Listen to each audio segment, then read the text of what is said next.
We are back with another Jug Bowl alumni, Mr. Jesse Motor Colloway, class of 93. Trey, what's going on today, brother? What's up, Dre? How you doing, man? Doing good, man. Hey, it's Jug Bowl week.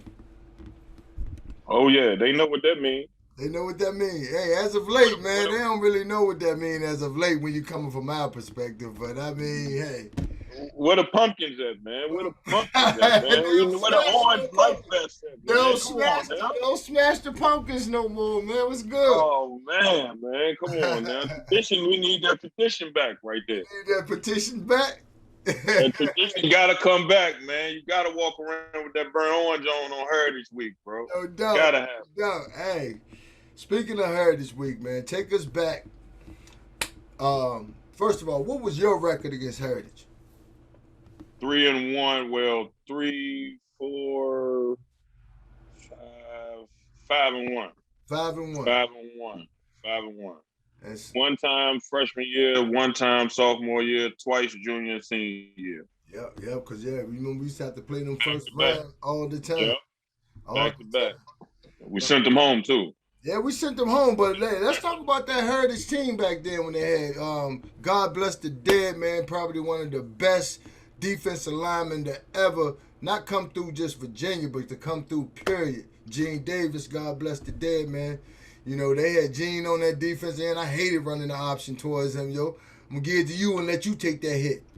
He was one of the best to ever do it, man. That was my man, you know, like, at the end of the day, we had battles, but we were all friends after it was all over with.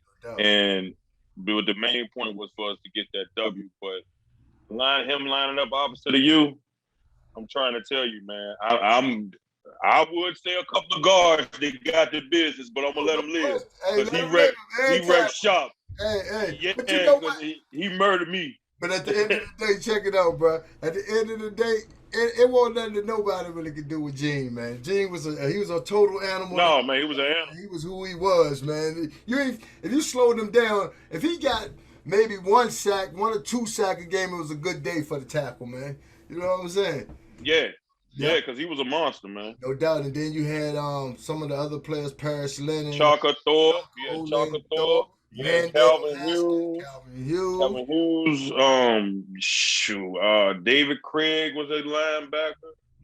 You had Kayron Drake. Defensive tackle. Yep. You know what I'm saying?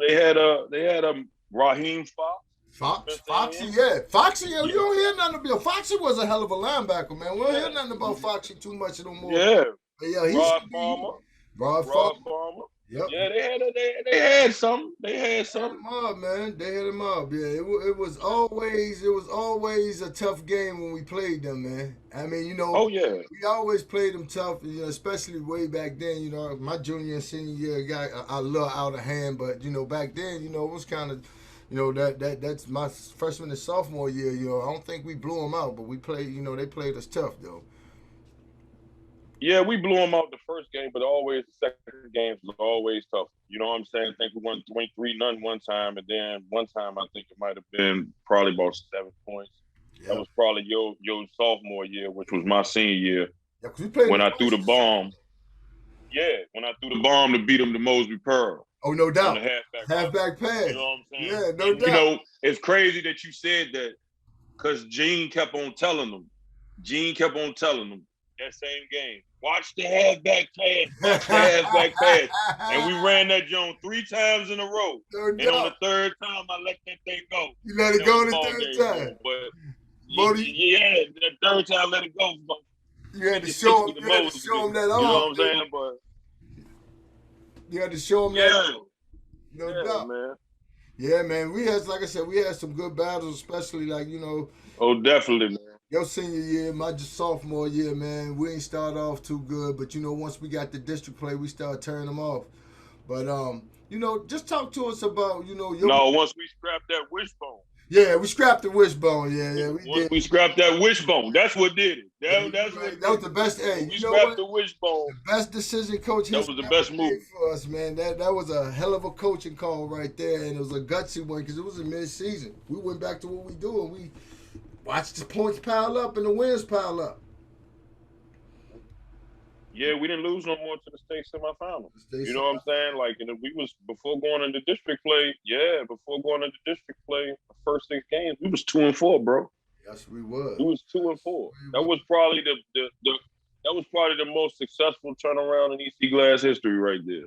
No You know doubt. what I'm saying? To go from 2-4 in your first 6 games and go to the state semifinals. Yeah. You know what I'm saying? That was unheard of back then, especially with the power rankings we had. So let me ask you this: do you remember your performances that you had against Heritage? Back, I mean, you can go through freshman year all the way up, or however you want to do it. Just talk about some of them performances you had personally. Well, freshman year, that's when it was in the rain. You know, we ain't getting no love. That was the JT show that year Yeah, right JT there. Marcus, But my Chris, sophomore Chris year, Parker. Oh my goodness! yeah, Shout they out to they my they, dog they Marcus did us Parker, dirty. same high school, Virginia. Yeah, they Yeah, man. they did us dirty in the rain out there. They did us dirty in the rain out there. 27 But Goose Eggers.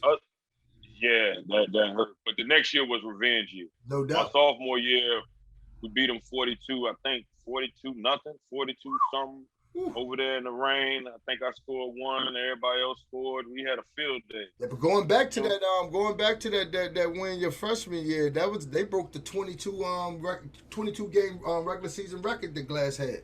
22 games in a row we had won regular season, and Chris Parker and JT Morris went 8 on us that year. But go ahead, finish. Yeah, yeah. But that year was, you know, I don't know. We didn't live up to our potential that year. Yeah. My freshman year, I'll say that we didn't live up to our potential. Coming off a state championship too, the expectation was extra high. Well, mine was 2 years after the state championship, Okay, yeah, which was Marcellus and them senior year, Vince Williams and them senior year. So that's when we lost to them in the rain. You talking about their junior year, which I know about that, but their senior year, yeah, but their senior year, you know, that we only, I think we went 9-2. We went 9-2 that year. You know, so by any means, that and we lost first round of playoffs to Potomac. Matter of fact, on a halfback pass. Speaking of the halfback pass, we lost to Potomac that time on a halfback pass, first year of the playoffs, and that was the last time I went out first round of the playoffs. Yeah. Like every time after that, it was state championship game, state championship game, state semifinals. So, you know, it got the ball rolling for the younger generation, and we just kept the tradition going. But as far as the Glass and Heritage games, sophomore year got the dub, touchdown. Junior year, dub, couple touchdowns. Yeah. Second game put us in position to kick the field goal, which that's what we did to win. Senior year. Yep. Field goal won that one, yeah. Yeah, 3-0, man. That was a dogfight right there. You know what I'm saying? Back to back, man. I'm gonna tell you that's the beauty about that Jug Bowl, bro. It's just like at the end of the day, the records you can throw them out the window. Cause when they come to play, when it's time to play, man, it's gonna be a different game, man. You're gonna get the best out of everybody because you're getting the emotions and the crowd. You're getting the emotion of playing against your homeboy from across town. You get the emotion of bragging rights, and you know everybody plays their best game against Heritage, or Heritage and Glass. Well, you attempt to. Yeah. That's one of them things where you can walk around for the next 365 days, like Coach Henderson say, with your head high. No doubt. Or you're gonna walk around with 365 days with your head low. No doubt. It's up to you which position you want your head to be in. So that's what it was for us. You know what I'm saying? And like I said, my senior year, I won the Shrine Bowl MVP first game. Yeah. Then we came back and we played them like I spoke earlier about the second game and barely beat them to move on. So, you know, we hold a lot. You know, you can still see somebody 20, 30 years later, like we talking now, and strike up something about the EC Glass, Heritage, football game, basketball game. It don't matter. It's always that rivalry and that there. Yeah. Made for hours, man. It's been. I'm just glad we came out on top more times than we lost. You know, I ain't got nothing to do. Yeah. You hate to see it go down the way it go down, but you know, I tell them, oh man, we ain't the same. We ain't lose the Heritage, though. You know, and I don't want no slight to Heritage like they was bums, and then it was just the fact that we had better teams, and we played better at those times, but. Yeah, man, it's a lot of rich tradition in this Jug Bowl, man. The EC Glass Heritage game is, like I said, it's been going on for over 40 years or more. You know what I'm saying? So it's been It's holding true to what it is.